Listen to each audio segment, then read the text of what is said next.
కాబట్టి ఈ ప్రభుత్వం వచ్చినాక కుప్పకూలిపోయిన వ్యవస్థలు, మరి ప్రజలకు ఉన్న అవస్థలు ఇవన్నిటిని దృష్టిలో పెట్టుకొని జిల్లాల వారీగా ఎక్కడికక్కడ మరి మా నాయకత్వం సమావేశం అవుతుంది. జిల్లాల వారీగా మా నాయకులందరూ కూడా సమన్వయం చేసుకొని ఇష్యూస్ ఐడెంటిఫై చేసుకొని ముందుకు పోవాలని చెప్పి పెద్దలు కేసీఆర్ గారు మాకు సూచించడం జరిగింది. సో బ్రాడ్గా ఈ సమావేశంలో తీసుకున్న నిర్ణయాలు నేను మీకు వివరించే ప్రయత్నం చేశాను. వాటి విషయంలో ఏమన్నా మీకు అనుమానాలు కానీ ఇంకేమన్నా ప్రశ్నలు కానీ ఉన్నట్టయితే ఉన్నవాళ్ళు పోతే కొత్త వాళ్ళు రావాలి కదా బ్రదర్.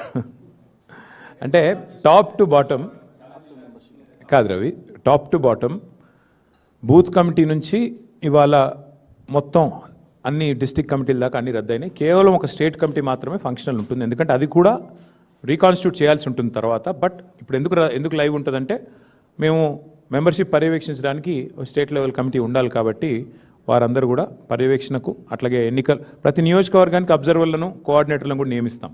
ఏది మెంబర్షిప్కి, కమిటీలకి. ప్రతి కాన్స్టిట్యున్సీకి కూడా మరి స్పెషల్గా స్టేట్ పార్టీ నుంచే కోఆర్డినేటర్లను పంపిస్తాం కాబట్టి దానికోసం స్టేట్ కమిటీ ఒకటి లైవ్ ఉంటుంది. మిగతా అన్నీ కూడా రద్దయినాయి. ఆ తర్వాత ఇప్పుడు కొత్తగా ఏర్పాటు చేసుకునే మెంబర్షిప్ కార్యక్రమం, ఆ తర్వాత మళ్ళీ మనకి కమిటీలు, ఆ కమిటీల తర్వాత కొత్త జిల్లా పార్టీ అధ్యక్షులు. దానికి ఒక ఫార్మాట్ ఉంది.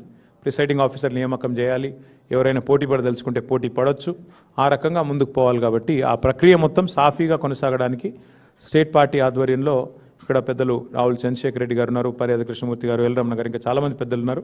వారందరూ కూడా కూర్చొని కొంత వర్క్ చేసి దీన్ని ముందుకు తీసుకుపోవాలని చెప్పి పార్టీ అధ్యక్షులు ఆదేశించడం జరిగింది. ఎస్ఐఆర్ల విషయంలో మేము ఇప్పటికే అప్రమత్తం అయ్యాము. ఎందుకంటే బీహార్ ఎన్నికల సందర్భంగానే మా టీము, నా ఆధ్వర్యంలో మా గౌరవ పార్లమెంట్ సభ్యులందరం కలిసి మరి చీఫ్ ఎలక్షన్ కమిషనర్ని, 2 ఎలక్షన్ కమిషనర్లను కూడా మేము